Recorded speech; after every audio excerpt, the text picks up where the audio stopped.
Ang mabuting balita ng Panginoon ayon kay San Mateo. Noong panahong iyon, umalis si Jesus at sa kanyang paglakad, nakita niya ang isang taong ang pangalay Mateo. Nakaupo ito sa paningilan ng buwis. Sinabi ni Jesus sa kanya, "Sumunod ka sa akin." Tumindig si Mateo at sumunod sa kanya. Nang si Jesus at kanyang mga alagad ay nasa bahay ni Mateo, dumating ang maraming publikano at mga makasalanan, at sila'y magkakasalong kumain.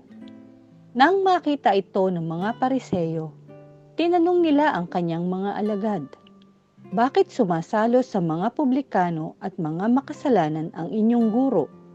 Narinig ito ni Jesus at siya ang sumagot, "Ang mga may sakit ang nangangailangan ng manggagamot, hindi ang mga walang sakit. Humayo kayo at unawain ninyo ang kahulugan nito. Habag ang ibig ko at hindi hain, sapagkat naparito ako upang tawagin ang mga makasalanan, hindi ang mga banal." Ang mabuting balita ng Panginoon.